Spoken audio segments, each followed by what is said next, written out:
بسم اللہ الرحمن الرحیم۔ البقرہ آیت نمبر 164۔ اللہ کے فضل و کرم سے تلاوت کرتی ہوں۔ اعوذ باللہ من الشیطان الرجیم، بسم اللہ الرحمن الرحیم۔ ان فی خلق السماوات والارض واختلاف اللیل والنہار والفلک التی تجری فی البحر بما ينفع الناس وما انزل اللہ من السماء من ماء فاحیا به الارض بعد موتها وبث فیہا من کل دابۃ وتصریف الرياح والسحاب المسخر بین السماء والارض لآیات لقوم یعقلون۔ انا فی خلقی، بے شک پیدا کرنے میں، السماوات والارض، آسمانوں اور زمین کے، واختلاف اللیل والنہاری، اور اختلاف میں رات اور دن کے، والفلکی، اور کشتیوں میں، اللاتی، وہ جو تجری چلتی ہیں، فی البحری، سمندر میں، بما، ساتھ اس کے جو، ینفع، نفع دیتا ہے، الناسا، لوگوں کو، وما، اور اس میں جو، انزلہ، نازل کیا، اللہ، اللہ نے، من السماء، آسمان سے، من ماء، پانی میں سے، فاحیاہا، فاحیا، پھر اس نے زندہ کیا، بہی، ساتھ اس کے، الارض، زمین کو، بعد موتہا، بعد اس کی موت کے، وبث، اور اس نے پھیلا دی، فیہا، اس میں، من کلی دابۃ، ہر قسم کی جاندار مخلوق، وتصریفی، اور پھیرنے میں، الریاحی، ہواؤں کے، والسحابی، اور بادلوں میں، المسخری، اور جو مسخر کیے گئے ہیں، بین السماء، درمیان آسمان، والارض، زمین کے، لآیات، یقیناً نشانیاں ہیں، لقومن، ان لوگوں کے لیے، یعقلون، جو عقل رکھتے ہیں۔ اللہ سبحانہ و تعالیٰ فرماتے ہیں، آسمان اور زمین کی پیدائش، رات دن کا ہیر پھیر، کشتیوں کا لوگوں کو نفع دینے والی چیزوں کو لیے ہوئے سمندروں میں چلنا، آسمان سے پانی اتار کر مردہ زمین کو زندہ کر دینا، اس میں ہر قسم کے جانوروں کو پھیلا دینا، ہواؤں کے رخ بدلنا، تابع فرمان بادلوں کو آسمان و زمین کے درمیان ادھر ادھر پھیرنا، عقل مندوں کے لیے قدرت اللہ کی نشانیاں ہیں۔ اللہ اکبر۔ دیکھیں، اس میں ارشاد الہی ہوتا ہے کہ غور کرو، انسان کی صدہا ضرورتیں ہیں جو زمین و آسمان کی پیدائش اور اختلاف لیل و نہار سے پوری ہوتی ہیں۔ پانی کے شیریں چشمے جنگلوں اور پہاڑوں میں تشنا لبوں کی سیرابی کا باعث ہوتے ہیں۔ درختوں کی ٹہنیاں میووں کے بوجھ سے جھکی جاتی ہیں۔ ان چیزوں کی پیداوار میں انسانی کوشش کو دخل نہیں، بلکہ قدرت خود بخود مہیا کر رہی ہے، اور موسم کے تغیر و تبدل نے ان کے پورا کرنے کا ذمہ لے رکھا ہے۔ مطلب یہ ہے کہ اللہ کی فرما روائی اور اس کی توحید کی دلیل ایک تو یہ آسمان ہے، جس کی بلندی و لطافت، کشادگی، جس کے ٹھہرے ہوئے اور چلنے پھرنے والے روشن ستارے تم دیکھ رہے ہو۔ پھر زمین کی پیدائش، جو کثیف چیز ہے، جو تمہارے قدموں تلے بچھی ہوئی ہے، جس میں بلند بلند چوٹیوں کے سربا فلک پہاڑ ہیں، جس میں موجیں مارنے والے بے پایا سمندر ہیں، جس میں انواع و اقسام کے خوش رنگ بیل بوٹے ہیں، جس میں طرح طرح کی پیداوار ہوتی ہے، جس میں ہم رہتے سہتے ہیں، اور اپنی مرضی کے مطابق آرام دہ مکانات بنا کر بستے ہو، اور جس سے سینکڑوں طرح کا نفع ہم اٹھاتے ہیں۔ پھر رات دن کا آنا جانا، رات گئی دن گیا، رات آ گئی، نہ وہ اس پر سبقت کرے نہ وہ اس پر۔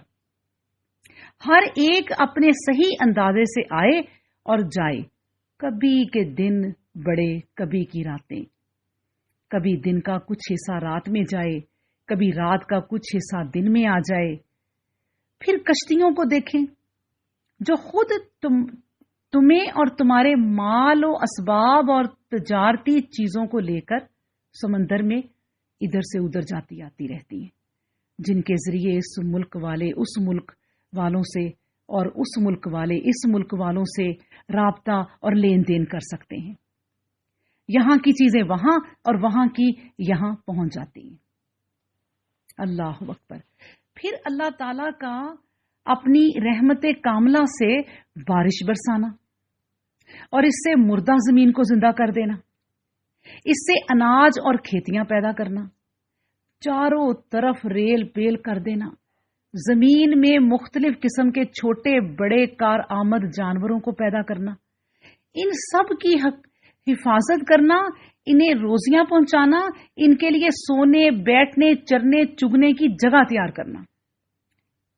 پھر ہواؤں کو دیکھیں، ہواؤں کو پورب پچھم چلانا، کبھی ٹھنڈی کبھی گرم، کبھی کم کبھی زیادہ، بادلوں کو آسمان اور زمین کے درمیان مسخر کرنا، انہیں ایک طرف سے دوسرے کی طرف لے جانا، ضرورت کی جگہ برسانا وغیرہ وغیرہ۔ یہ سب اللہ تعالی کی قدرت کی نشانیاں ہیں جن سے عقل مند اپنے اللہ کے وجود کو اور اس کی وحدانیت کو پا لیتے ہیں۔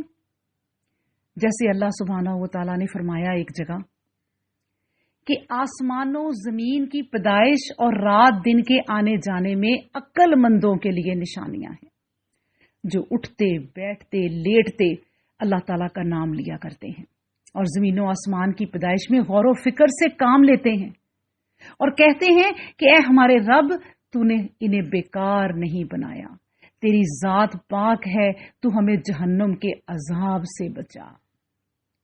اللہ اکبر۔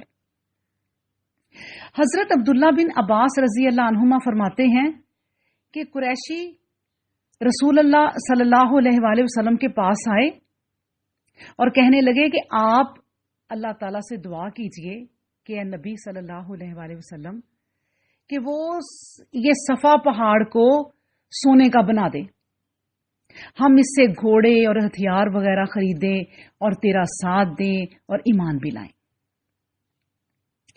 آپ صلی اللہ علیہ وآلہ وسلم نے فرمایا، پختہ وعدہ کرتے ہو؟ انہوں نے کہا ہاں، پختہ وعدہ ہے۔